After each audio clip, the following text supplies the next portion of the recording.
Well, good Wednesday afternoon, ladies and gentlemen. Of course, I'm Steve Novotney. Steve Novotney lives right here on Lead News. I see we have some folks on the Facebook live stream already. Thank you. Thank you so much. We've got a big show. During the 4 o'clock hour, we'll do our liner notes segment with Jon Banco. We'll also hear from Andy Brown from Oglebay. He's the events coordinator for Oglebay and Wheeling Parks.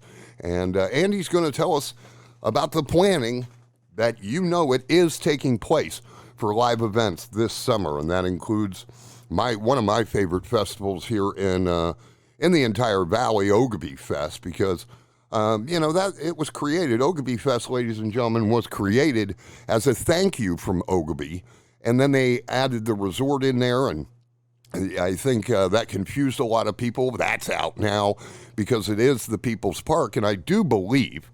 It's my belief that a lot of people found out during the pandemic that Oglebay is indeed the People's Park. But during the first hour, Sheriff Tom Howard of Ohio County is here, Chief Deputy Jon Schultz.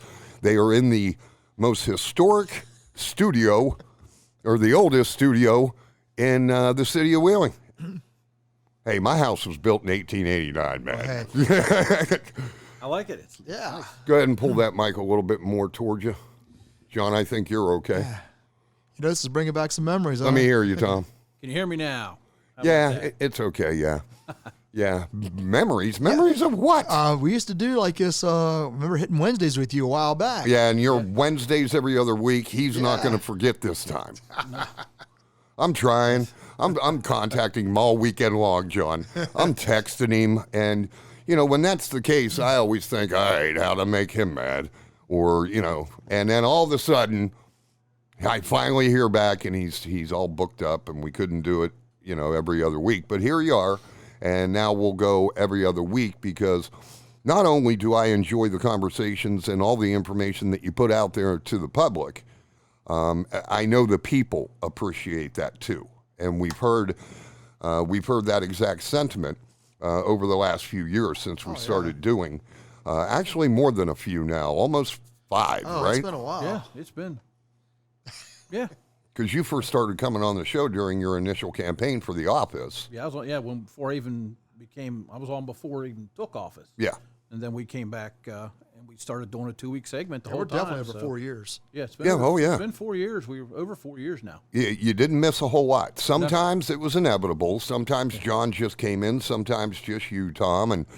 I've had some other staff members from the sheriff's office when we've needed. We all have to, run to Charleston for business, go on vacations, things like that.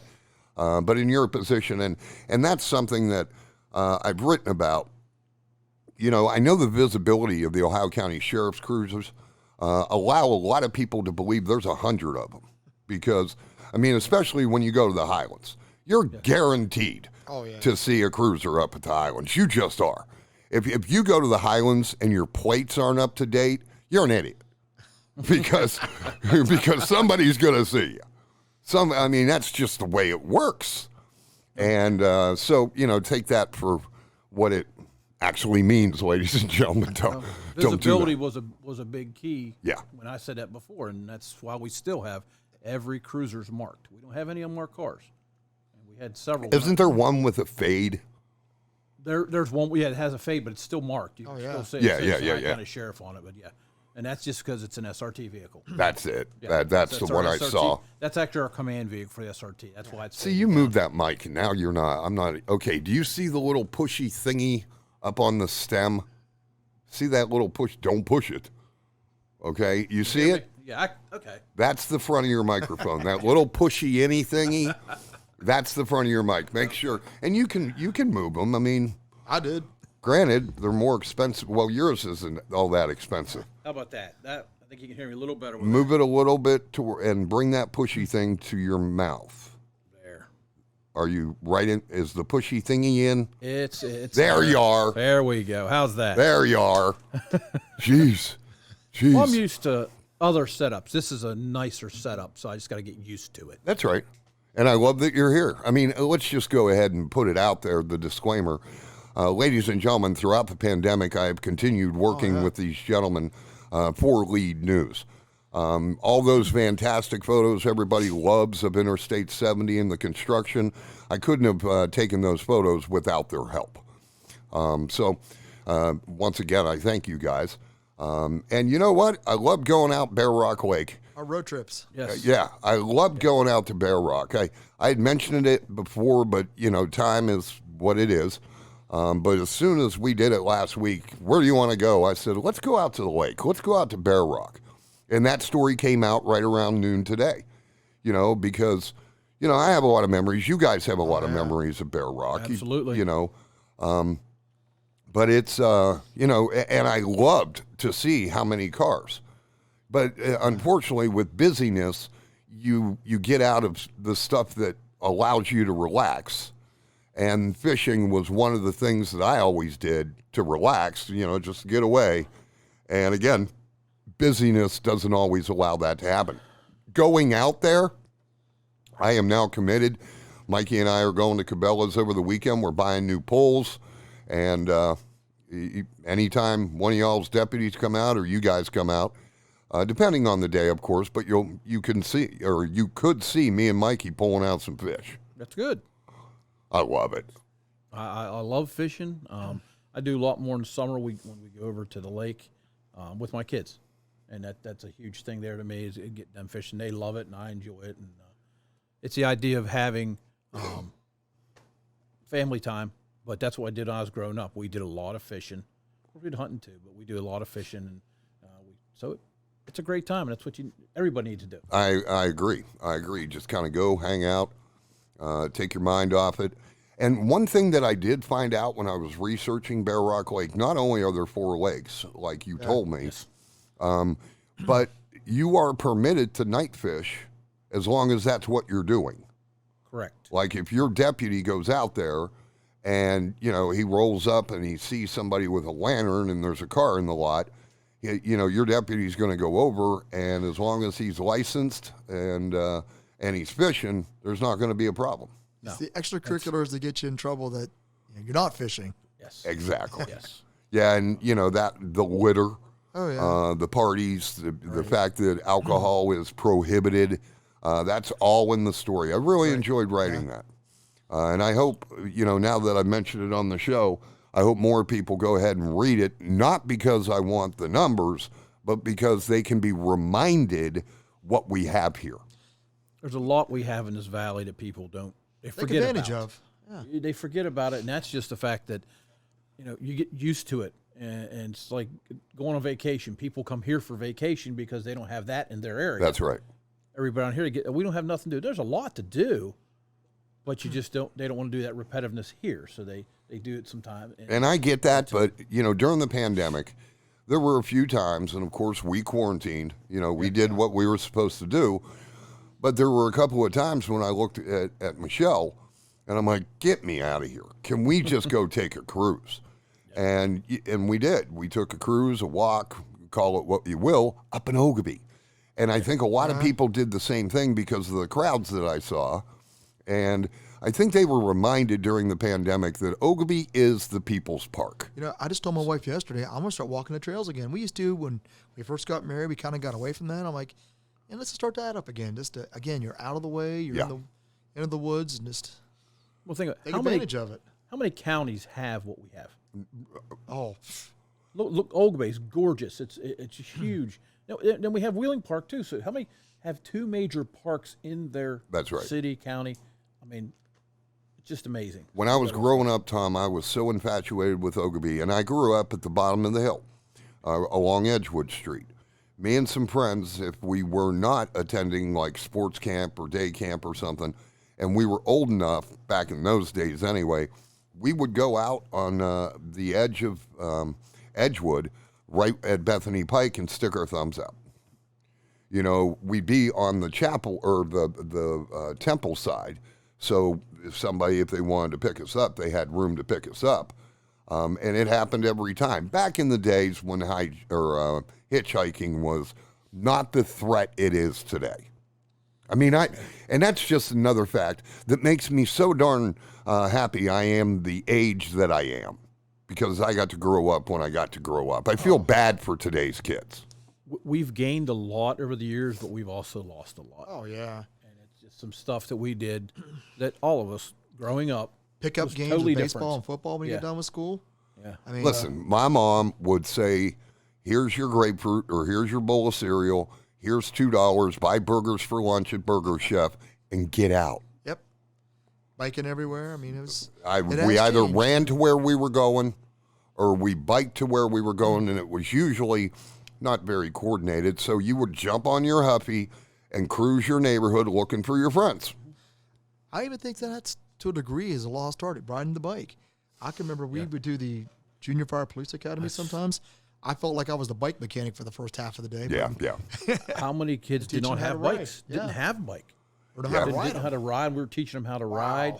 But it's kind of a lost art with a lot of our youth, and unfortunately with the electronics and stuff, they want to stay inside. I'm a big believer in the bike. You guys know I have a mountain bike myself. So does my son, and we're buying Michelle one here soon. And I'm taking mine to Wheelcraft. It needs some maintenance. Yeah. And it's a Gary Fisher, so I'm not messing with it.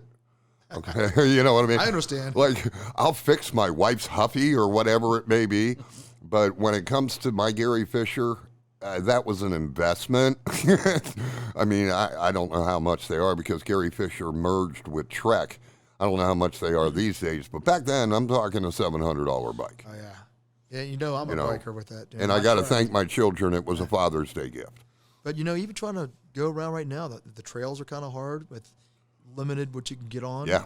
My Tunnel Green, the amount of people that I've got that are on the trails now, and just being on the road with the extra traffic, it's tough right now. You got to pay attention. Hey, quick question. Since you reminded me of the trail is closed signs, okay, and Right. and obey them, folks. I mean, when they were bringing down that Fulton Bridge, who knows what concrete was flying around. The trails aren't closed just to close them. It's for our safety. So, and man, they beat that Fulton Bridge down quick. We'll talk about that here in a little bit. But one thing that I noticed when I was scouting out, again, fishing locations, that beach at the end of Sycamore Avenue in Elm Grove, I think that's a great place. A lot of people fish there. Yeah. A lot of people like that. I think that's a great place, not just for fishing, but also for putting in a kayak Right. or taking out a kayak. But now all of a sudden there's those bright orange signs along the creek in that area that says closed. Why? Good question.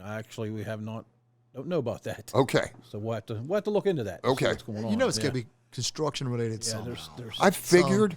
I haven't they been were out to going to check it do out. something to the creek. I know that there's something they had to fix. If you remember, right in that little area, there's that the pipes are going across. And Okay. There's almost like a small little waterfall that's over top of a pipe. Oh, yeah. I think they have to do something with that, and I think there was some kind of construction going to happen. So that might be part of the problem there too. Okay. So. I just wondered because, even though the numbers are dropping, I like to kayak. And it's something, again, my wife wants to get into. So I don't want to have to go all the way out to Viola to have a real good ride. I would like to go to, I have a friend that has a camp out the creek. I have a few friends that have a camp.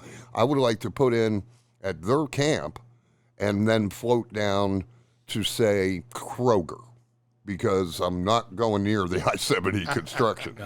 And there are signs there. I mean, the Kroger lot, you see a lot of people getting out right there. Yes. And then once this massive project is complete and they open back up, I think it'd be pretty interesting to go all the way past Tunnel Green. But I see that massive amount of debris, under the Hempfield Viaduct, and Don't forget that bridge is there too. That temporary bridge they put in is there too. So Yeah. That's another issue in itself. But that's very true. yes. That's very true. You can't get under or over that. Yeah. But I stood on it, thanks to you guys. I stood on it, and I got to take some photos from that angle, and wow. Yeah. Wow. Just really, really cool. Really, really cool. One of the conversations, and it's an important topic for me. And it involves the prevention resource officers. over the weekend, I published a story after interviewing you guys, and I got some reaction. It was read well. I thought maybe it would be read better. But that's this business. People want to read what they want to read. And during a pandemic, if any story has the word COVID in it, they're probably not going to really. Although yesterday, Marshall County recorded 0 positives and Ohio County only had 2. Wow. That's the first time in a long time, well, first of all, that I saw a 0 reported and that Ohio County was that low. Now, granted, earlier in the week we had 11, but it's not 34. And it's not 47. I mean, I forget what the all-time number is at this point, but it's high. It's very high. We got more people getting vaccines, and well, I think that's making a difference. Yeah, they're getting a lot more. A lot more is coming in. Where they were only getting a couple hundred doses, now they're getting a lot more doses in to get a lot more people a shot. So that's helping. But again, the shot is not the ending thing. You still have to be careful. Yeah. So. No, I mean, I've said this before. I'll say it again. I never thought I'd be able to say that I have a mask collection. Yeah. And now we're in the transition from, the winter that we actually did have into spring. So I'm still a turtleneck guy, but I don't like wearing jackets when I don't have to. So I got to make sure that I put one of these, little plug. What's that say? People ask me all the time, LEDE, what's that mean? Lead. It's the first paragraph of a news story. That's just how that's how it's actually spelled. But let's get back on the PROs, Prevention Resource Officers. Very bad news over the last couple weeks. Oh, yeah. Yeah, it's just it's been it's heartbreaking to us. I mean, we've pushed this program so hard, and they do such a good thing in the schools. They mentor the kids, working with the kids, and basically to have the rug pulled out from underneath us. The best way I can say it, I guess. And how much this work, wraps up the work we've put in. Oh, and the work that you guys are currently doing now. I mean, current pros are devastated, and they're even telling me now that things are going back full time how busy they're already stepped their game back up. Pretty much what it was like before this hit. Yeah, dealing with all the student issues and home visits and the plethora of other things going on. So it's not lack of work for them, and we have no interest for them either. Yeah, and still no contact either. None. Yeah. We probably get that asked every single day. Yes, there's no contact whatsoever from the school board to us. None. There's nothing. Now, you had a commission meeting last evening, correct? Yes. Was the funding for the PROs mentioned during the meeting? No. Nothing mentioned last night about that. Okay, let's talk. Let's talk about that. We have about 6 minutes left in this segment, and we'll take our break. And yes, ladies and gentlemen, the boys are getting chilly. That's a long story in itself. No, we're not getting cold. We're getting food chilly. Yeah. Unless you want bean soup, I can go heat that up too, because my wife made her ham and bean soup, and that's really the commercial. Soup is good. That's what it means. Okay, so for a lot of years, during the campaign, you pledged to make the effort to gain enough grants, federal and state, and whatever else, so you could have a deputy or / officer in every school in Ohio County, all 13 schools. That's still my wish. I've still wanted to do that. Now, we lost a lot of grant funding, not because of us, and that was state and federal money that just went away because they just pulled it. And now we're getting more money back. There's more money out there. This year we just actually got the new application in for JJ funds to help fund. It's for the PRO program. Same thing with the other grant. I'll go back to we were the pilot program in the elementary schools to have a PRO there. But my belief is to still have a PRO in every school. I don't care what it costs. Whether people want to believe that, it's the fact of how do you determine what a child is worth? If you're protecting, that's my big thing. Is we're there to protect the children, and I will say children because I don't care if they're senior in high school; they're still children to me. We're there to protect them all. Sure, no, I get it. Whether it be a little pre-K student, a kindergarten, elementary, middle school, that's what they're there for. But they're there just not to protect them; they're there to mentor them. They're to work with them, build the rapport, and it changes and stops so much stuff from happening because they get to work with those officers. They see them in a whole different light. Prevention. And the prevention part, and that's why we're the only state that says prevention resource officers, not school resource officers, prevention resource officers, because they work with the kids. We've brought the DARE program in bigger and better with that. That's part of it. All the PROs DARE certified so they can teach in their schools. And we have not denied any school. We've been teaching DARE. We teach them in the public. We teach it in the parochial. We teach it in the private. We do them all. And that's what it's about. We work with everybody. We offer our services out there for free for assessing schools. We've assessed schools. Didn't cost them a penny. We went out and assessed them. Me and the chief went to schools for that. We've been, all over the country teaching, but we've also been going to classes and learning, certified and learning. We're the only two advanced SR. We went to advanced SR at one of our schools because we had the opportunity. So we're certified in that. There's, I'm not going to sit there and talk. We got tons and tons of certifications, but it's practical application of what we've learned. And, and I think a lot of things that the folks don't realize, these guys don't sit around and do nothing in these classrooms. They really don't. They are very, very busy.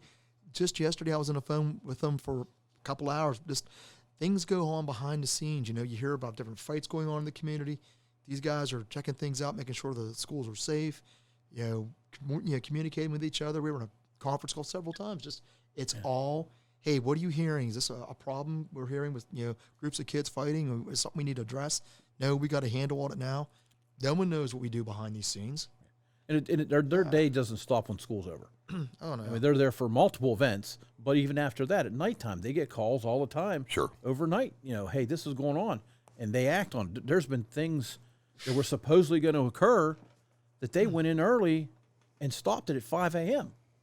So, I mean, that's the whole point of things. Is that these PROs do a great job, all of them, and that's throughout the state. That's why we brought the training program to Ohio County. Right. So right. we train PROs throughout the whole state. Come to Ohio County to be trained. Okay, now we have about 2 minutes left, and we're going to continue talking about the prevention resource officers following the break, and then some other issues. But ladies and gentlemen, these two, Tom Howard, your sheriff here in Ohio County, Jon Schultz, one of two of your chief deputies, both worked as PROs for 6 years. During that time, there were incidents that were handled without much media. There was one, John, you handled because a child brought a gun to the school. Yeah. Tell us about that. Again, I mean, that was just a lucky day for the principal and myself. I mean, I had some parents that brought me in bullets that morning when I was directing traffic and said some kid was handing these out. So instantly I'm thinking worst case scenario. I got a hold of the principal. I knew who the child was. Before none of my staff knew what was going on, we had, within probably 5 minutes of that, found the student. Principal was in the locker, found the loaded pistol in my hand. I'm calling the sheriff, who was my state coordinator at the time, calling it was Diana Vargo, who was the superintendent. We had everything going. I let my supervisors in the PD know. So we were kind of like, all this happened, and my staff never knew till like 2 hours later. We did a debriefing of everybody. Hey, no one was in harm's way. This happened. We had everything handled. Like I said, I've had the FBI in a school before, and no one even knew I had him in there.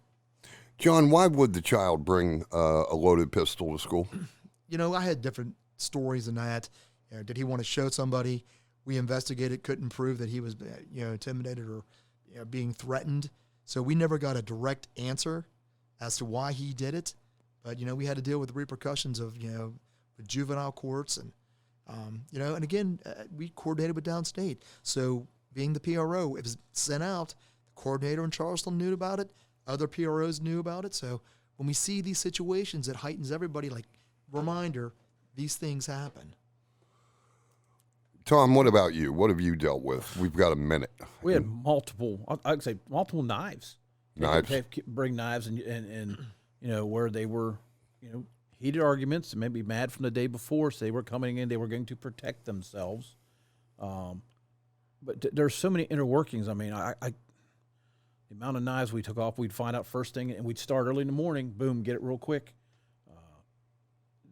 Even you talk about fights, you talk about just working with the students, that students were thinking, unfortunately, how many would come in to talk to me because they were thinking about harming themselves. Yeah. And I would sit, and they come in, and it always made me feel good as they didn't want to go sit, you know, with a principal or something like that. They wanted to come talk to me. They didn't want to talk to a counselor. They wanted to come talk to me. And I always welcomed every one of them, and we sat down and we talked, and we worked things out. You know, sometimes we brought parents in, but we made sure people were notified properly. You know, but a lot of the kids coming just to talk. I'm still have students, former students now, that are graduated college that keep in touch with me. Right. Officer because Tom. they remember, exactly, how they just remember me taking care of them, helping them out, and working with them, and being good to them. And they don't forget that they make that relationship with their PROs. That's something that stays with them the rest of their life. They do it with their DARE officers. It stays with them the rest of their life. When you guys came, you saw my buddy Eric out there, and one of the first things he said was, "Oh yeah, Officer Jon was my PR," you know, and I was like, "They really do remember forever." Yes, they do. They really, awesome. really do. All right, we're going to go ahead and take the break, ladies and gentlemen. Jon Schultz, Chief Deputy, is here. So is Ohio County Sheriff Tom Howard. Once upon a time ago, not too long ago, folks, a PRO, a Prevention Resource Officer, in an Ohio with an Ohio County deputy in it, it was $60,000. Now, somehow, that price has jumped up to $94,000. We're going to find out why when we return. I'm Steve Novotney. It is Steve Novotney Lives right here on Lead News.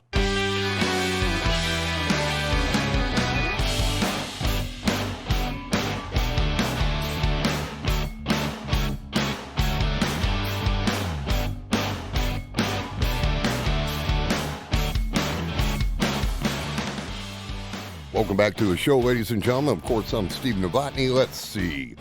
52 degrees out there. Maybe some periods of rain a little bit later in the day. Looks like it could be about 1/4 of an inch. That's this evening, a low of 52. Tomorrow, a high of 51 with some showers. Tomorrow's low, 31 degrees. So winter's not really letting go just yet. Not completely anyway. But we're getting there. We're most definitely getting there. But for Ohio County Sheriff Tom Howard, Chief Deputy Jon Schultz, that also means more of us are out and about. And sometimes that's what leads to some problems. But we'll get to that. Let's get back on the Prevention Resource Officers. You heard my outro just a moment ago, gentlemen. You know, once upon a time ago, it was 60 grand. And that was last year. Now it's 94. Tom, you're the accountant. You're the guy with the accounting degree from West Liberty, back then, State College. Same with me, same with Jon. But how did it jump $34,000? Well, the commission decided that they wanted to charge for every penny, every part of benefits. The deputies do not make that kind of money. That is not their wage. But they want to charge them for their health insurance, their life insurance. They even tacked on $25 a day for the cruiser to be sitting at the school, which I don't know where that number came from. I've said it before. That number came out of thin air. Do I owe you $25 for your cruiser being out in front of my house? Did you see the neighbors? What Novotney did? They know you. But there was no rhyme or reason that number came out. That number came out of thin air somewhere. Or just letting you know that, period. Yeah, and the thing about it is, it took me a good while to get those numbers. They wouldn't even give them to me. And then we got hold of the numbers. I'm like, well, in my explanation, I tried to explain to the commission, like, listen, they do not use the PROs 12 months of the year. I mean, there are vacations. The school is closed in the summer. The PROs aren't there, they come back to patrol, or they use their vacation time. 60,000 was a fair number we'd worked out. When I came on, and everybody was 6 PROs at 60,000 apiece, and there was no issues.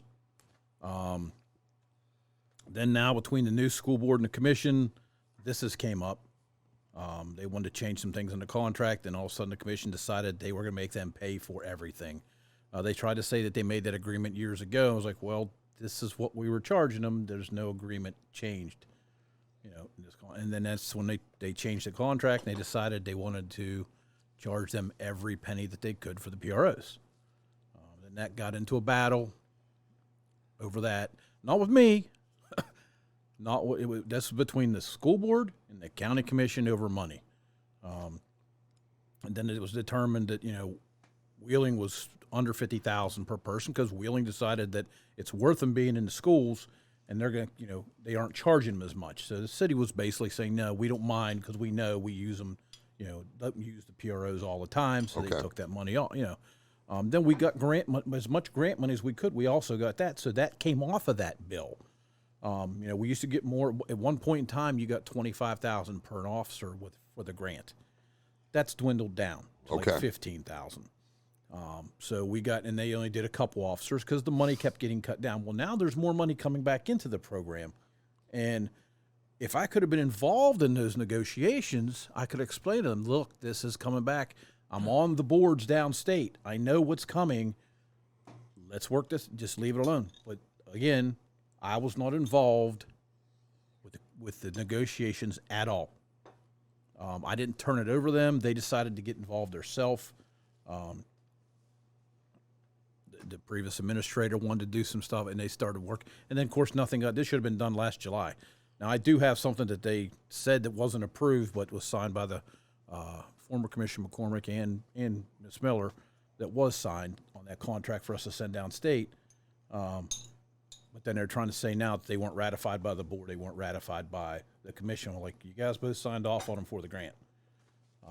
But we're at an impasse now with them, not with me, with them, over 94,000 plus. Not 90, it's like 94,000, $250, $300 per guy, But still, 94,000. You can't forget that $25 for the cruiser, man. Yeah. But that adds up. That adds up quickly. That's a lot of money, and it's just like, no. But that's the number they're putting out.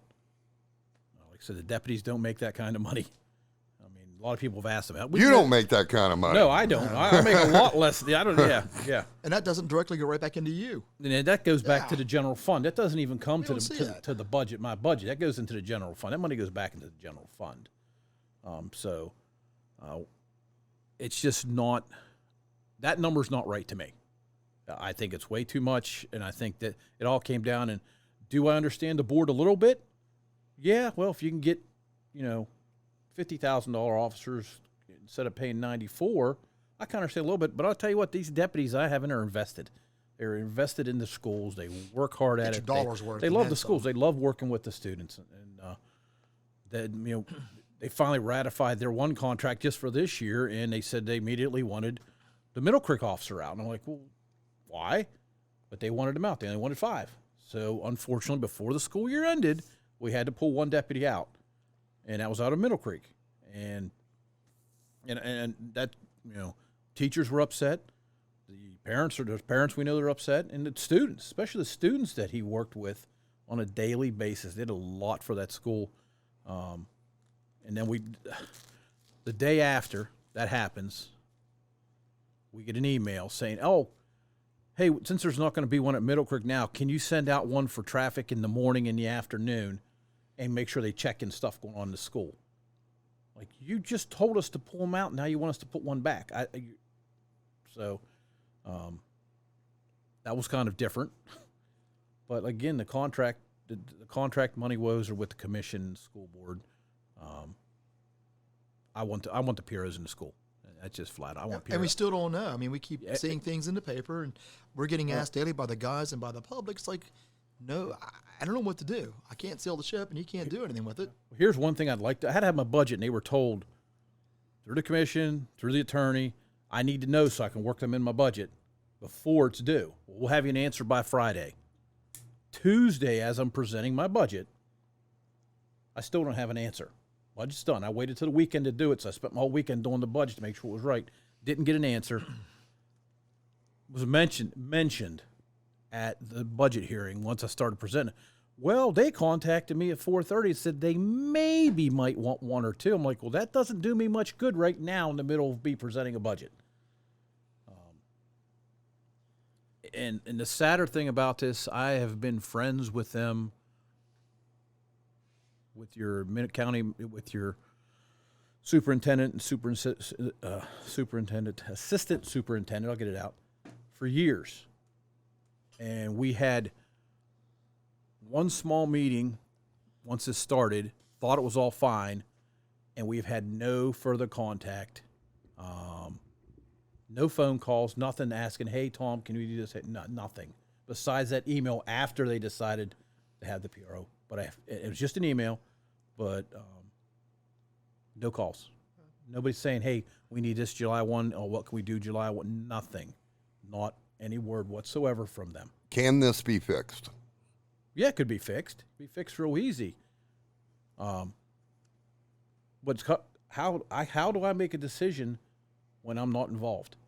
I know nothing about it. They haven't asked for one. They haven't asked for anything. They won't even call me. They won't contact. Won't even email. So how do you fix that? I tell you what we did do. We got that email that day. Guess what we did? We took care of that school. So we made sure guys would go out there for traffic to try and make sure, because we don't want the kids getting hurt. So we stepped up, and we're doing our part to try. And we talked to the principal, which is, Principal Middle Creek's very nice. We've got along with her. We've known her for years. And we said, we'll do what we can do. And that's what we try to do. So we made arrangements for if there's any problems, we got to set up talk to one of the other PROs so they can come out there and they randomly check on the school to make sure. But we actually set up to try and get patrols out there to take care of the morning and the afternoon so nobody gets hurt. Okay, so in the future, Middle Creek, Bethlehem, West Liberty, those are all out in the county. Yes. Okay, so Wheeling PD, those prevention resource officers, they can't go to those areas. Nope. Well, they have no jurisdiction at all. That's what I mean. Yeah. Just like when you guys were PROs for the Wheeling PD. John, you were at Wheeling Middle, you Triadelphia. If something happened in Middle Creek, that was on the Ohio County deputies. Yes. Yeah, they would try to go out and just a deputy would show up, whatever, to try and help out. Anything out in the county, they jurisdictional needs, and a lot of, is it the kids all the time? No. Is it the parents most of the time? And that's the thing they had to deal with, to go out with an irate parent, and unfortunately we have. Well, the home visits typically are county related. Same at the high school. There's a lot of, deputies are in city, county, they got jurisdiction everywhere. Right. So, pretty flexible. Well, ladies and gentlemen, I'll just put my opinion out there. I hope this can get fixed. As I just cited, there are 3 of those schools that are outside the city. So the good officers that are PROs for Wheeling PD, they cannot be manned at those schools. But you know what, guys, though, seriously, maybe some people out there think we're all blowing this out of proportion because nothing's happened. Nothing's happened. Yeah. Well, that was commented in a meeting, and yes, I did get a little irritated when a higher up in the school system made the comment, nothing happens in elementary schools. We can throw a lot of reminders out there of what happens in elementary schools, what could happen in any school. We're lucky. We're lucky in Ohio County. We're lucky in the Valley. Because we don't want nothing to happen. We're out there and in protection to the kids, and nothing's happened here. I think a lot of times because they know there's a cruiser there or a cruiser's coming there very quickly. They're working on a project. They're working on it, and they're working with the parents. They're working with the students. They're working with everybody. We work with CPS. There's so many different things that the PROs work with, and John and I are donating our time all the time. I still teach DARE. To teach in DARE, assessing schools. We go and do all kinds of things. Right down the street at Central, we go help them with a lot of stuff. Any school, we offer it to every school. So we take care of the private, the parochial, and the public schools. Well, I think that's the important thing. thing, as we may have mentioned, Steve, we had a chance 2 years ago. We talked with the principal of Columbine, sat at the table, and I picked his brain. I'm like, this is an opportunity. You were there. He was ground zero. And I'm thinking prevention-wise and security, and I got with Sheriff Tom. It's like, click my pen. It's like, let's roll. You know, tell me, walk me through. I mean, really what happened. Yeah. So, I mean, you take that knowledge, and you know, we met with detectives and folks that actually had to work the case of Sandy Hook, and you go to these national things where you meet guys who are ground zero at that, and you get the opportunity. It's like, listen, tell me what you found out of this. And that's what you bring back home. It's like, you're not seeing anything. That means we're doing our job. You're not knowing what's going on because we're all constantly, threat comes up. Is it a threat? Can we eliminate this problem before it starts? I mean, that's where it all begins. That's the real key behind the program. Sure. Well, there's emergency plans we've worked on for every school in the county to make sure we have plans in place. With a RSRT.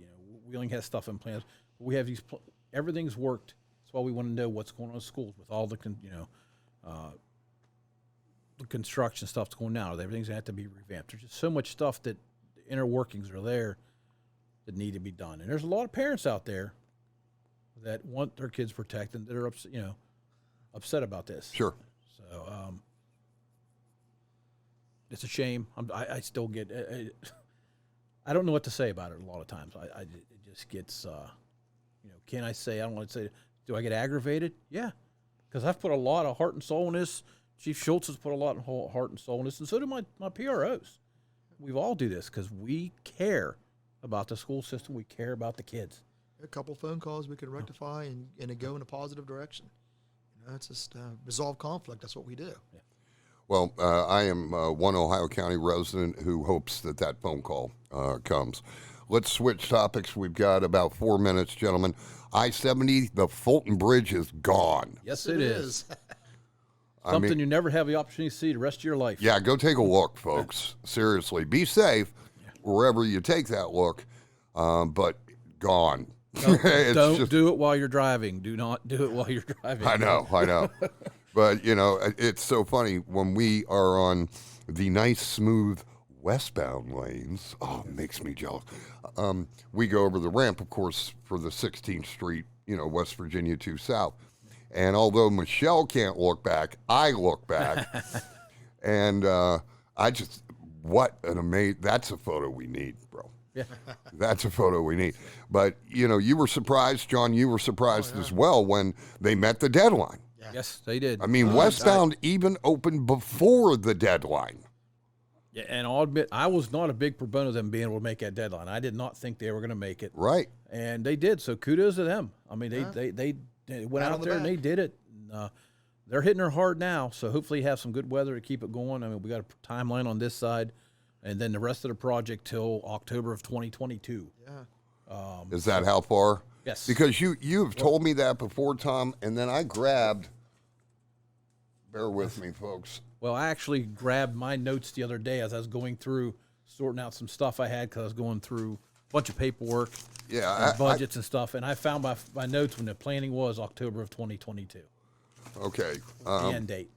And you've said that to me before, and I'm like, nah, what I'm seeing says 2021, but I guess that's been adjusted because, well, truly the whole scope of the project changed when the low bid was $364 million, and they settled in at $214 with Swank Construction. But they've done a great job. If it has to go into 2022, then it does.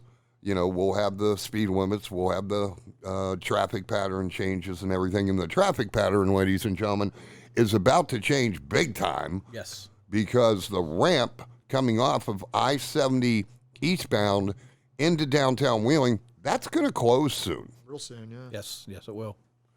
And then if you continue through the tunnel, get in the left lane because you're going to have to take that ramp and figure out your detour. And if you are headed west, truly, you can get, it's fairly easy to get to I-470 from West Virginia 2 South. Yes. You just have to take some exits. I helped a gentleman and a lady yesterday. She was all discombobulated. and we were down we had made the turn at Benwood near, you remember Hills, where Hills was? Yeah, oh, absolutely. We took that turn and we saw this lady and this guy with Pennsylvania plates. And I'm like, Mikey, stop. I've got to help. We want to go to Washington, PA. We want to go home. And so I told them how they missed the exit to hit I-470. Oh, boy. And they won't do that again. Yeah. They won't do that again. But I've written congratulations to Swank. I've told Tony Clark, our district engineer, how impressive that was. And they're off and running already, guys. Oh, yeah. I mean, for the Fulton Bridge to be gone already. They are moving. Well, actually, they had other stuff going up before they even had the rest of it down. So they're moving good. That's impressive.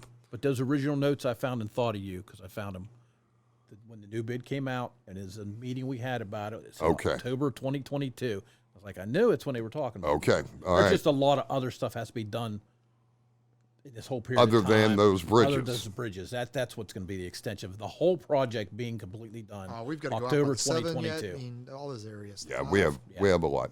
How was the Chili's, boys? Really Good, really, really good. I Really give good. the wife all the credit in the world. We developed the recipe together, but, when she's hell-bent on making a pot of chili and she doesn't tell me until she starts making it, I don't get to help a whole lot. But I promised you guys many times chili, and then once, we were able to have you in the basement, I told you I'm going to feed you every time. So we'll communicate, in between the 2 weeks between appearances, and we'll figure out exactly what you want. You know what you really want to ask my wife to make? Meatloaf. I'm just saying. Hey. I'll compare it to my wife's because I think my wife's is primo. I like to try it. All right. Try the challenge. John, thank you, my friend. I you, sir. appreciate it. Appreciate it very much. Tom, thank you, sir. Always love being here. We're starting anew. Yes, we are. The new run, we'll call it. Yep. All right. Ladies and gentlemen, Ohio County Sheriff Tom Howard, Chief Deputy Jon Schultz. We'll take our bottom of the hour break. When we come back, liner notes with Jon Banco. We'll also hear from Andy Brown, the event coordinator for Oglebay Park. My name's Steve Novotney. You knew that already. It's Steve Novotney Lives on Lead News.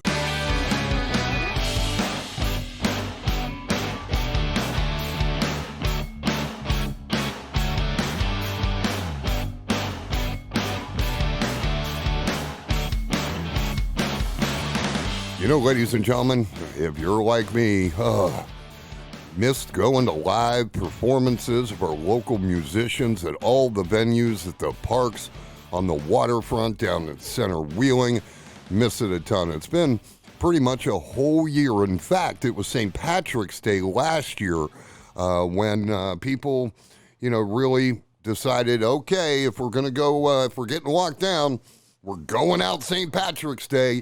And Jon Banco is here, ladies and gentlemen. And John, there were a lot of places that were real packed on St. Patty's. You mean last year? Yeah. Yeah, there were. It was the last hoorah of 2020. Well, not really. We still did some stuff in the summer, but yes, as far as the beginning of the pandemic and the end of normalcy, this was the year today. Yeah. Exactly. So. Yeah, I wrote a story on Lead News that an anniversary no one wants to celebrate. Yeah. And, it was well read. And actually, you were interviewed for that. And, you continue being hopeful. You continue booking bands. You continue to warn performers and venue owners, don't wait. Do it now. Because if you wait too long, everybody's going to be scheduled and there's not going to be any options. Yeah, I've already got, I would say 2 or 3 acts that are, like 4, maybe 4 to 5 acts that are already just completely booked Fridays and Saturdays through all the way up through basically October. Wow. So the whole summer, spring schedule is done. So the venues that are holding off and waiting, I do want to advise to please, if you're going to do something, start now, because if you don't, you're going to lose the ability to book some of the better acts before all of their stuff's gone. Right. All their availabilities are gone. Right. Now, as far as you know, we took a little trip yesterday, ladies and gentlemen. I had gone to Woodsfield several years ago, and I remembered Buenos Amigos. And what that is, folks, is a Mexican restaurant. And on the wall, they have painted some really unique murals. And above one of them says where Mexico meets Woodsfield. Right. And it was good food, folks. I mean, Buenos Amigos, good food. You really, John, I didn't know if I was going to have any guacamole left for my burrito. You went to town. Yeah, no, it was good stuff. It's good stuff. I enjoyed it thoroughly. And the refried beans? Yeah, very good, very good. Everything was very good there. Yes. Yeah, we actually ordered the same thing, folks, and man, we were pretty stuffed when we were done. Because what was it, burrito grande that we got? Yeah, I got a little sleepy on the way home. Yes, you did. Yeah, I had the full belly sleepiness kicking in. Yeah, if I'd have known that, I'd have talked to you the whole time. But when I get out and about, because of my inability to drive, I look around a ton because I'm always looking for new stories for Lead. Right. And new topics for Steve Novotney Lives. And, didn't realize how tired you were until I said something. You were like, what? Yeah. That was right around my midday nap time that I've grown very accustomed to over the last year, which is going to have to end, unfortunately, soon, but it'll be a welcome ending to my. That's not a bad thing, it ending. No, not at all. Not a bad thing at all. But the reason we went to Woodsfield, ladies and gentlemen, was because John did sound for Zane Run. The band that features Dean Connors and a bunch of other good folks. And we know it was cold outside. I'm thinking October, November. If Dean's listening, he can send us a message on Facebook. And you were super intrigued with the Monroe Theater. It was shuttered for 11 years. Historical folks, arts folks got in there. And they've got it, they've got a pretty extensive schedule for 2021 already. Yeah, it's pretty packed. They filled it up quick. The two gentlemen that are heading it up, Mick and Rick, which is great. It's easy to remember. Good guys. They're very enthusiastic and they're very proactive with trying to get that theater back off the ground. And it's definitely one of the oldest around here. In the fact that they've gotten so many donations to try to facilitate this rebirth of this beautiful old building. Is very hopeful, especially in the year of a pandemic when money was tight with everybody. And yep. But the community that surrounds them is very supportive of what they're doing, and they want it's almost, as I said in the car, it's a symbolism of trying to get back to normal. It seems like the building is kind of representing the idea. It's what I mean in building form of how people feel about trying to get arts and culture and music back into the areas, even in an area that is a little bit out of the way. But yeah, it's a beautiful little town. It really is. It's classic America. It really is. And the courthouse is right across the street from the Monroe Theater. I thought I had that extensive list sitting here, but what I can tell you is John and I reviewed it while we were having our Mexican, and Gage Joseph's on that schedule more than a few times. Yes, absolutely. He's on there as a solo, but we're hoping to possibly, if we can, we actually have the first rehearsal for the band that is going behind him. Got a fantastic band. It's basically a bunch of guys that I've worked with throughout the years and have played with just about everybody. They're the most professional guys around here. So I'm hoping maybe switch one of those solo gigs or a couple of those solo gigs maybe in the summer over to band gigs for him. But Gage is on there quite a few times. I believe Zane Run will be there June 17th, which is a Thursday night, and I'll be there with them running sound. And they got a great lineup, and I'm sure they have it on their Facebook page and on their website and things like that. So it'd be worth to check it out, especially if there's not much going on and it's a rainy weekend or something like that, and they have an indoor event. It'd be a great little half-hour drive to get out there and see something in a beautiful old theater. I'm still looking for that schedule. I really thought could be under something, of course. Yeah. Well, while you're looking, would you like me to go over the other schedules? Yeah, why don't you do that? Okay, well, today is St. Patty's Day. Happy St. Patrick's Day. There you go. Yeah, that's my Irish thing. I was waiting for that, ladies and gentlemen. So tonight, there's not too many people doing St. Patrick's Days on St. Patrick's Day, as it is, right dead smack in the middle of the week this year. So a lot of people are holding off to do stuff on the weekends. But we got two parties coming up this evening at Generations. They're going to have Buck Border there from 5 o'clock to 8 o'clock, playing some acoustic guitar for everybody. And then tomorrow, 19th Hole is having a little St. Patty's shindig. They're going to have some Scotch. Have you ever had their Scotch eggs? I love Scotch eggs. Oh, they're the best there. She hand makes them, but she's gonna have some specials on food and drinks and things like that, and I'm sure she'll have some prizes and things like that. She always does a great little party there at the Hole. And then let's see what's some of the other entertainment we got going on this weekend. We will start with, let's see here. With Scotch eggs, I think it needs a hollandaise sauce. Yes, I believe she does. I believe she does provide a sauce of some sort with Cool. it. We'll kick it off with, I'm trying to find the early one of the bunch. They're all right around 7 o'clock. Okay, so at the Char House this Friday, it's going to be Mr. Eli Lambie. He will be there playing strictly instrumental as per the rules. There at the Char House from 6 o'clock until 9 o'clock this Saturday. If you're going to make a reservation, do it now. You might not even be able to this by now, but go ahead and try. It's a beautiful place to listen to some background ambiance music with your meal. But that's 6 to 9 at Char House with Mr. Eli Lambie. Mr. Roger Horde will be at the Hickman Lounge this Saturday from 7 to 10. Roger, of course, we had him on the show 2 weeks ago. Yep. Yeah. He's just, he's Roger. I don't know what else to say. He's the best. He doesn't need to sing. Yeah, there's no introduction that I can provide for Roger Horde. But he will be at the Hickman Lounge located up at the Oglebay Wilson Lodge, which is the second floor of the resort. He'll be there from 7 o'clock to 10 o'clock playing his guitar. At Riverside Restaurant, they're going to have the Crazy Horse Trio. Now, Crazy Horse has a 7-8-piece band. But for the indoor stuff, for smaller events, they break it down to a trio. So they will be there from 7 to 10 at the Riverside Restaurant in Powhatan. And at Prima Marina, they are going to have Mr. Greg Molnar, and he will be there from 7 to 10 in the penalty box. But Greg always does a great job. Prima Marina is a beautiful place to play. In the penalty box. I think we're going to be outside in April. I have a feeling there, just the way the weather's been going. Hopefully it stays dry and stays warm, and hopefully we can get some of these things outside. The more we can get outside, the more gigs we can provide everybody due to the rules that are still in place. Right. I'm hoping those rules change by April, so it won't matter. But as far as now, we just have to go week to week, waiting for the go-ahead, the green light, if you will. But yeah, Greg will be at the Prima Marina this Saturday from 7 to 10.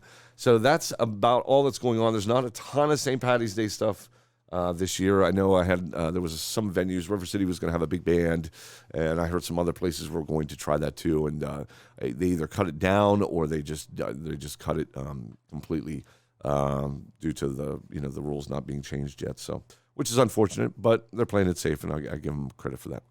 Well, here's the thing, ladies and gentlemen. What rules John is speaking of, you're allowed to have live entertainment inside and out, and there's a percentage that's permissible.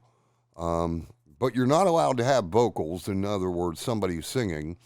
And woodwind instruments are also not allowed, which means Jon Banco can't play a saxophone. Oh, I can't play one. I really thought that'd be changed by now. Yeah. I really thought, say, the Bar and Restaurant Association in West Virginia, I thought they would be like, governor's office. Plexiglass works fine in the grocery store. Yeah.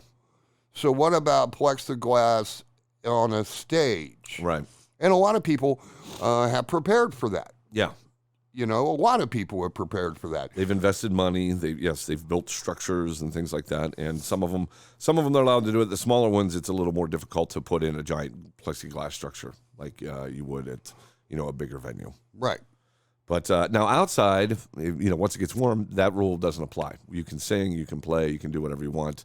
Then it just becomes a capacity issue alone. But as far as indoors, you're absolutely right. You can't have anybody singing, can't have anybody playing anything, basically anything where a mouth is projecting any sort of spit. Aerosol. Yes, aerosol. Very good word. Well, it's better than spit. Yes, yes.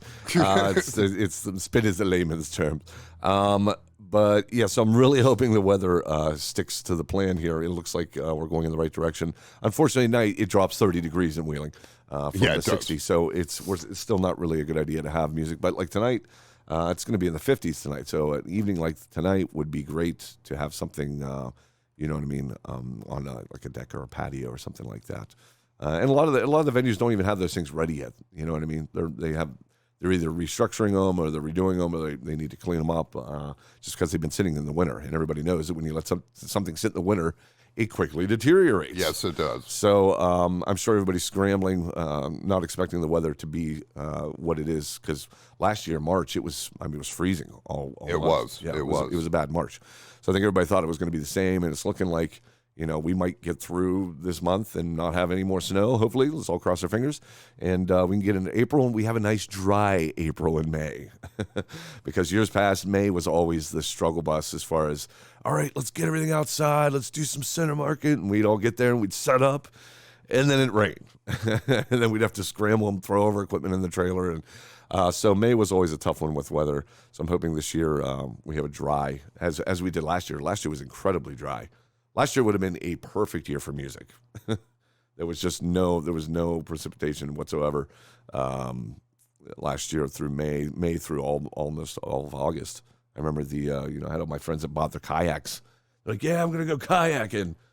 And they never got to all summer because it was so dry. They couldn't even, the creek was so shallow they couldn't even go out. Oh, no, it was less than a foot. Yeah, so I'm hoping, even though I don't, I see the downside of dry weather as well, but you don't have to cut your grass as much too, so that's a positive thing. For you, yeah. I hate cutting grass.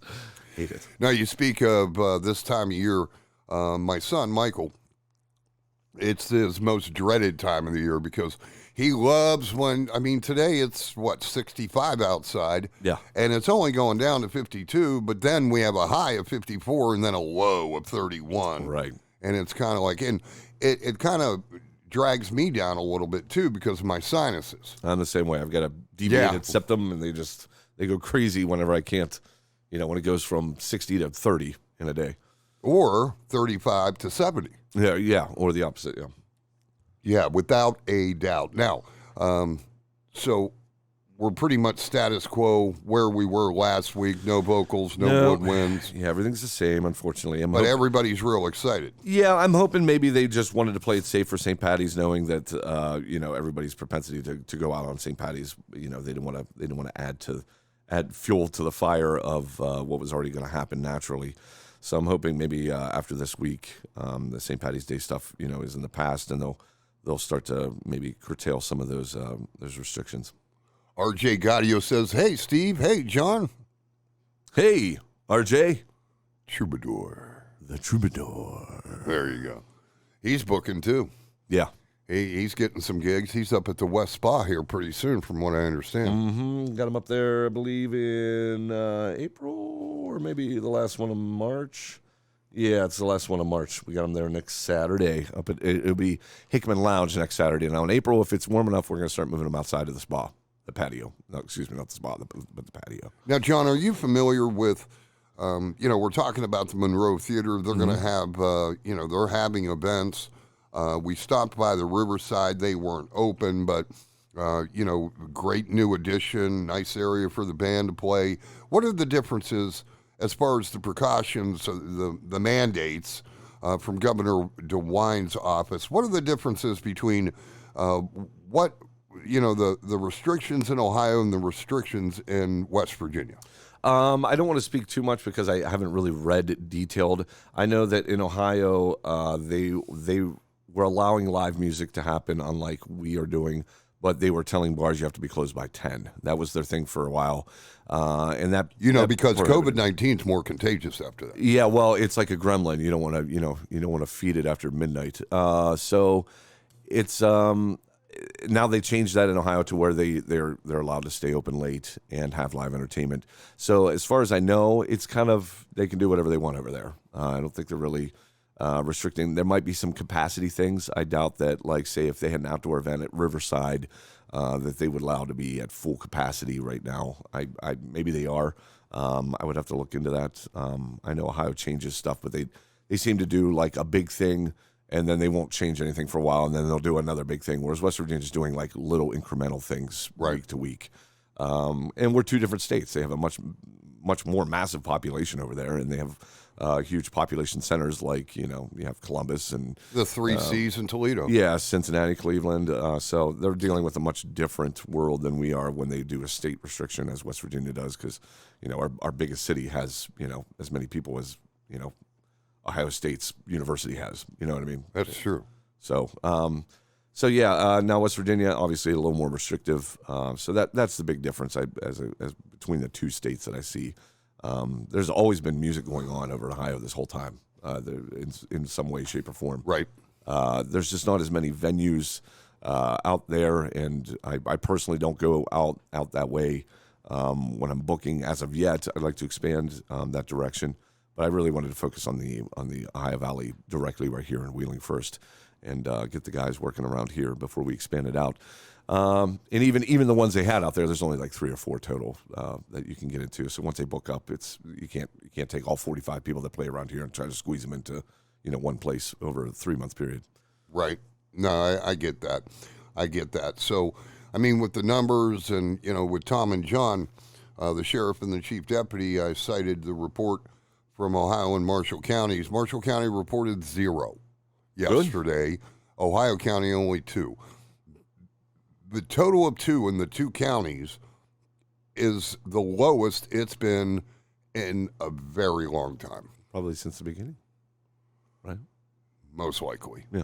I think can't get much lower than 2. There was a low, there was a low time in the summer, as you've cited, but with the holiday spike, and I get it's moving in the right direction. And you think it's the vaccines? I think it's playing a combination of I think it's playing a part. Yeah. I can tell everybody out there.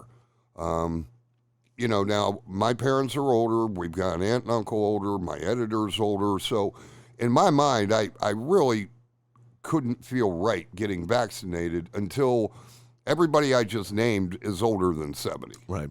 Okay. Now, once they were taken care of, and it was 50 and above, especially with all the, pre-existing conditions, I was like, okay.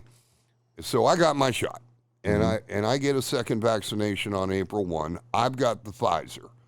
Now, I did see a post. I'm not going to name check. I'm not going to say who posted it, but somebody posted on Facebook that he sees a lot of 50-some-year-olds getting the vaccine, and he was critical of those 50-plus for getting the vaccine when other people don't have it. Right. Haven't, whether they've not been called or I don't know. There's been a lot of confusion. And I don't know who's caused that confusion, because I believe here in Ohio County, the health department, the EMA, I think they have really operated very smoothly and as quickly as they've had to. Mm-hmm. Okay. But folks, what I'm going to tell you, before you're critical when you post something like that, why don't you ask the person, hey, why'd you feel okay getting your vaccine? Me, it's my seizures. Mm-hmm. Okay?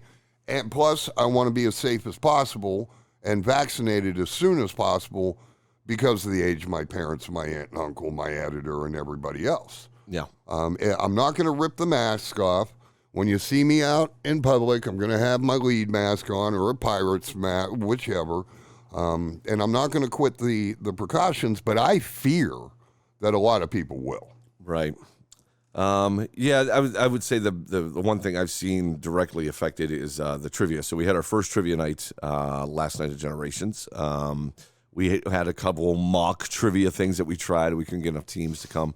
And that's the number one thing I hear is just people are waiting to get vaccinated. So we had 6 teams last night, which is good. That was double than what we had thought we were going to get. The week before we tried it with 3 and it didn't really work. So But 6 was enough to merit having it this week. And a lot of the teams that I talked to, it's exactly what you're saying is, we're in a certain age group. We're on the precipice of getting vaccinated. Why go out and risk it the week before I can get my vaccination? Or my parents are about to get vaccinated. Why risk getting them sick when, I know they're going to get vaccinated next week? So, but I see and I hear this energy where it's once we're vaccinated, we're coming out. And I've noticed that with people, the people I see out, they're like, yeah, we've been vaccinated. Like they're ready to go out every day of the week because they've been locked in a cage for a year. Yeah, I mean, you can understand not why that they want to go out. Not that they can't spread it, because they still can technically spread it. Yeah, they can still carry. And I think a lot of people don't take that into consideration either. But once we're all vaccinated, which in this area at least, it seems like it's happening very quickly. I think it's going to be a completely different animal. I think people are going to be going out like bonkers this summer once everybody's taken care of. So, all right, looking forward to that. Andy Brown, ladies and gentlemen, he's going to join us. He is the event coordinator with Oglebay. And they're scheduling, and we'll find out what's going to happen at the People's Park, Oglebay Park, and also some events at Wheeling when we get Andy on the phone from the Hilltop. Jon Banco is here. The new segment is called Liner Notes, and I dig it. It's every Wednesday, 4 to 5 p.m. So we'll go ahead and take that break. I'm Steve Novotney. It is Steve Novotney Lives right here on Lead News.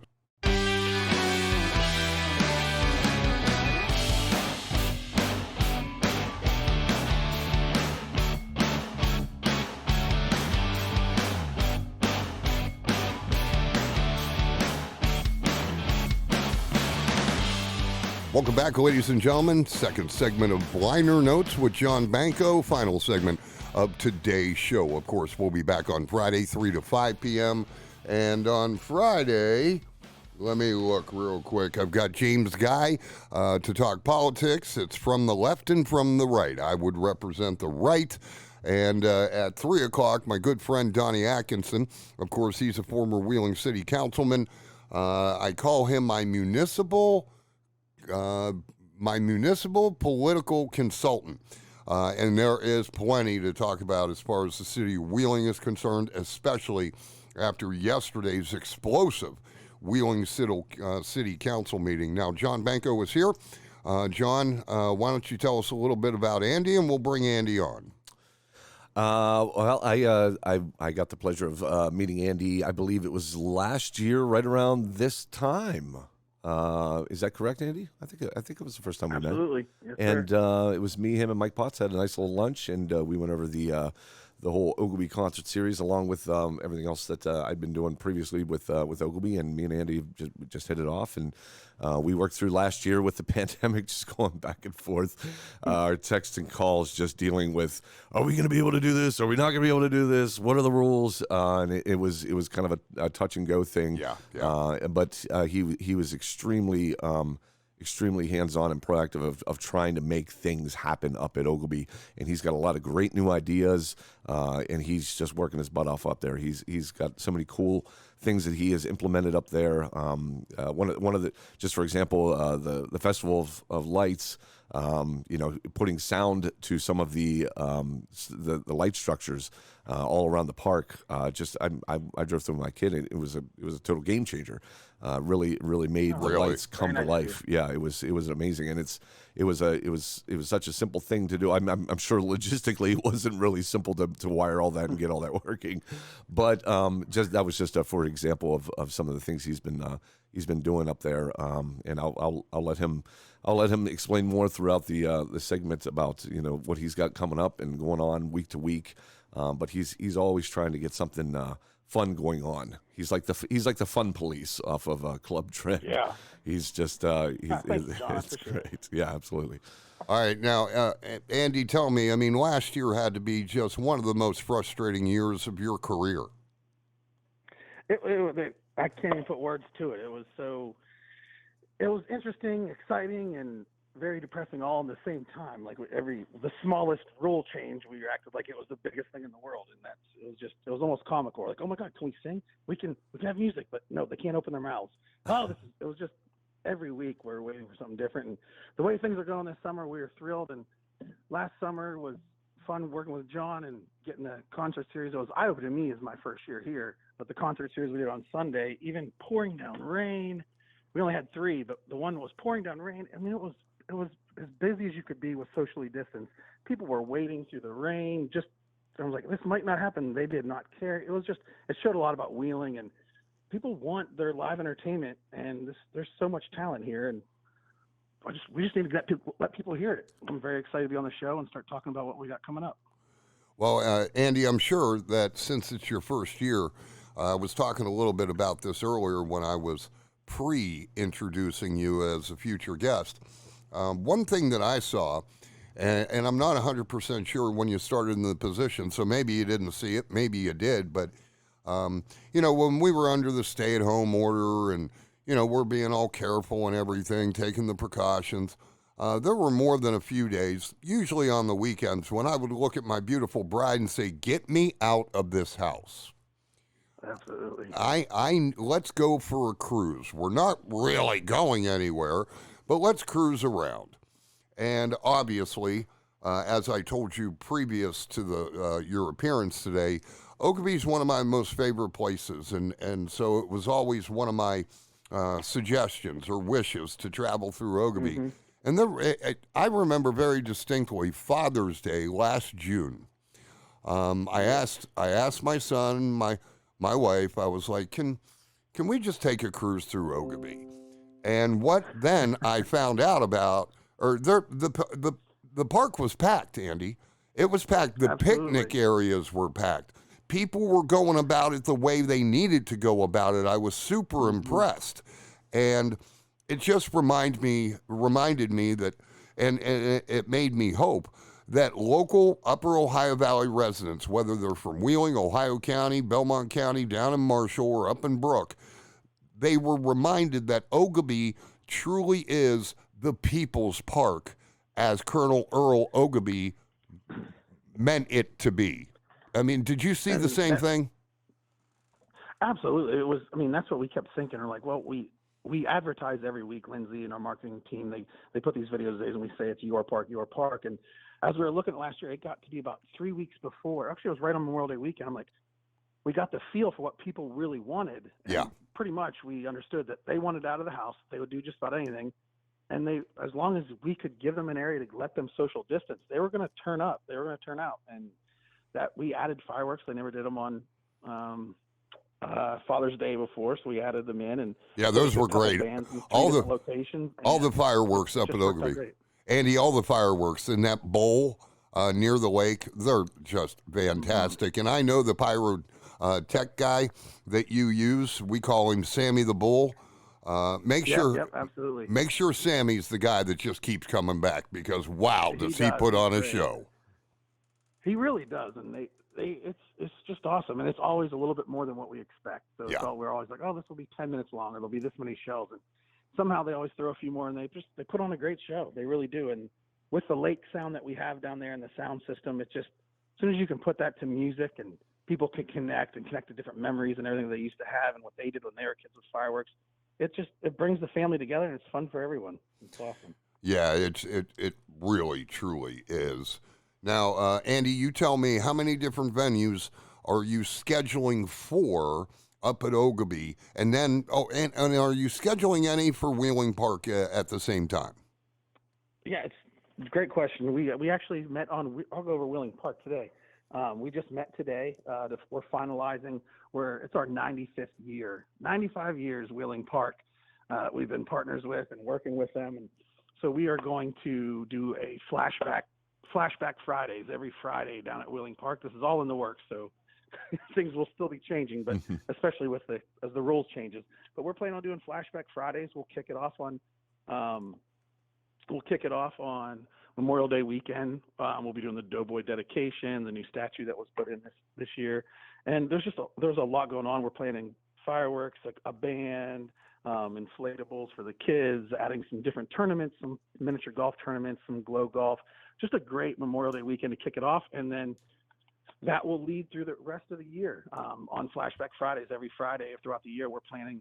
It's in the works, but we're planning on having live music down there in the theater that they have, the amphitheater down there. Sure. We'll have some food trucks, some concession stands, probably some beer tastings, and inflatables for the kids, pool parties, and just really trying to celebrate what Wheeling Park is down there, right in the heart. It's a great facility. So we're adding some sound down there, and then toe tapping Tuesdays. It's still in the works, but that should be coming back as well as all of our other movies and dive-in movies and drive-in movies and things like that. Okay, that's my question. I love the drive-in movies at Wheeling Park. Yes, we'll be bringing them back. It's one of those things that they are great for. It's the driving was so hard because we could only fit. We did it, and we with every other space. I think there was about 130 cars, 140 cars, and we're like, all right, well, we'll open gates at 7. Before we even opened the gates, every car was, and it was because of the pandemic, but it was full, and we couldn't get a single car. I'm like, this can't be the norm. And as we started getting the okay to do them, and we did more and more because naturally there wasn't much else to do. Right. They slowly started fizzling out. So we'll be doing them, but there'll be more. We'll be adding them on Fridays. We'll probably do one on Friday nights, and then we'll add a dive-in movie probably once a month to the actual pool. Yeah, I've not done Very excited about Wheeling Park this summer. Yeah, and, I love the fact that the Wheeling Park Commission is, it has a concentration now on Wheeling Park because, let's face it, Andy, I grew up in Wheeling Park, lots of memories, man. And I've written a ton about it, and I'm sure you've heard there used to be a monkey cage. There used to be... We just talked about that today. That's hilarious. I didn't believe him. No, that is funny. It's true. Rod Haley was talking. He's like, yeah, I think there was a monkey, and he was going on, and I'm like, what? Roller That's so coasters and crazy. giant carousels. And Oh, no, it used to be a zoo. Yeah. it was I insane. mean, wild animals before the Wheeling Park Commission, came into ownership. Yeah. I mean, Andy, there was a roller coaster, of course it was wood, that dove down just above the good lake. And it would swoop up before you dip down into the lake there. And, there was a peacock bird giant cage and... yeah, that's what he used to. Yeah, the bird cages. Yeah, That's so funny. very true, man. Very true. Let's see if you're... Well, it's true. Yeah, we met, and they're trying to add in. They're. I mean, just this year with the whole renovations to the ice skating rink, the amount of money that's put in there to build that back up and make it first class. So that was great. And Yep. Talking about Flashback Fridays, we're working on a beer festival with the Mountain State distributors. So we're really trying to throw some events down there, and then the wedding season is really picking up. The wedding venue down there, it's a great place for weddings as well. Oh, beautiful room. Just a Oh, great the White facility that Palace? needs to be put back into the limelight. Like it's a great facility. We just need to start celebrating it Do you more. guys have any plans for that that first floor room? You know what I'm talking about with the big dance floor down there. It's a beautiful. It's basically the first floor, the floor under the White Palace room. That's a really cool room. I believe they call it the trophy room or something like that. Yeah, there's Yeah, trophies yeah. from all the different Well, high schools and everything. And there was a plan, John, for that bottom floor. Yeah. But the organization suddenly pulled out on them. Oh yeah, it would take some renovation, but it's a beautiful little first floor there. I love that. I love It that is. room. Yeah. It really is. Yeah. Absolutely. Yeah, my parents, I believe, 50th or 55th wedding anniversary party was there. It's fantastic. Yeah, so, no, at the White Palace, if you're not in the Glessner, your second hope is that you're in the White Palace. Right. That's just the way it is. And that's Yeah. we're trying to do and I didn't know that the brewing and this used to be such a strong brewing city. Like that's what the old the history is just remarkable, and the history of brewing beer in the city of Wheeling has just been remarkable. So we're in the midst of right now working on the plans for a beer festival to really celebrate that. That's great. Well, Andy, let me throw a couple of things at your history. There was a guy named Henry Schmolbach.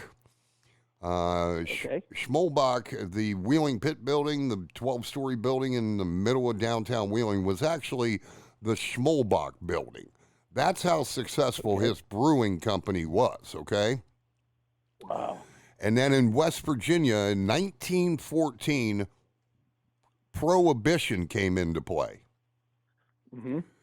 1 year later, Henry Schmolbach passed, and a lot of people believe it was from a broken heart. That would make sense. That romanticizes the mythos there. Yeah. Well, it was actually congestive heart failure, Wow, but we can actually say it was a broken heart. Sure, There you it go. makes for a good story. It does. Yeah. It does. Now, the other venues where you are programming music, Yes, you sir. tell So, us, Andy. Starting. Yeah. So we've started now. So if the weather's good, we're renovating this. It's going to be called the Lakeview or Lakeside Patio right above the spa. It overlooks the Shank Lake and the rest of the park. It's one of my favorite locations. They're all great. All views from Oglebay are just beautiful.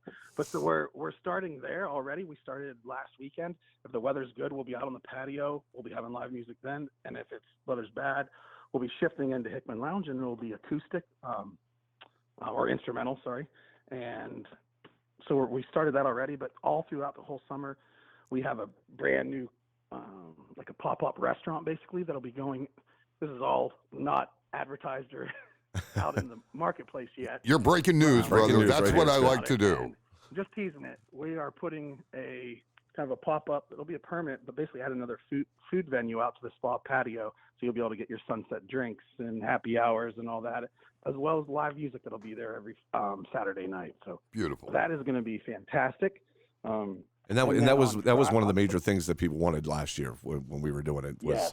the ability to have a little such a food, so great- you have to bring it down from the Right. Glassworks. But sorry, go ahead. Right. So there'll be a bar there as opposed to having to walk up inside of Glassworks and all Right. that. So we're really excited about that. And then out at 88 Barbecue, it went great last year. The musicians that John had it for us out there, they were fantastic, and they play to the crowds. I mean, every musician that we have that comes, and most of them are from Wheeling. It's amazing the talent that comes out of this area. Yep.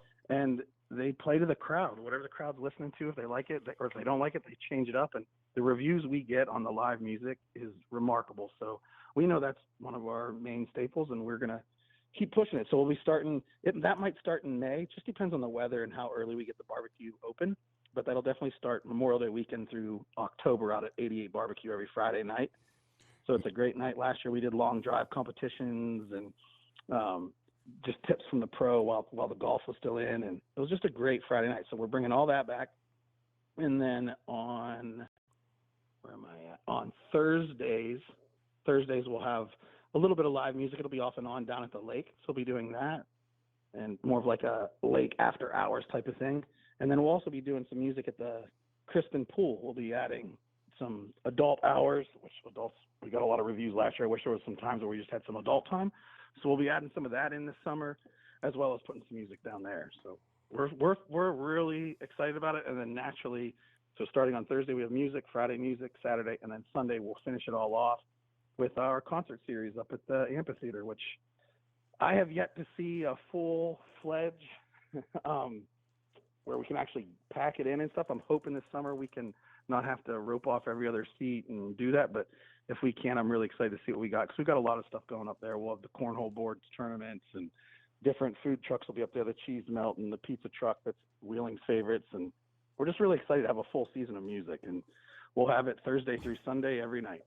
You know, Andy, again, just to add to your history, the Anakachinka Amphitheater is where most Wheeling Central Catholic graduates graduated. That's where they were graduated. Oh, wow. Yeah, so if you can work that into your marketing, you know, you can get that maroon night crowd up in there. There you go. It's a good idea. Well, we started that now. Good job. I do try. There you go. I do try. No, I'm excited. You know, I've gone to a few of the Anakachinka, you know, the Sunday series, and that venue, as long as the weather cooperates, it is And great. one thing that we did last year that I really want to push out more, because we get a lot of people, and last year we really wanted to push. People come at 5, 6 o'clock for the concert, but the whole day on Sunday, we really try to really go all out with different competitions and different activities and different music throughout the entire park. Or the twilight rate on Sundays for golf starts at noon, because we really want to try to drive people to spend the day at Oglebay, not just come for the music at the very end of the day. There's plenty of stuff that we have programmed every Sunday all day long to get them up there and then finish off their night with a nice relaxing night of live music. You couldn't ask for a better day if you ask me.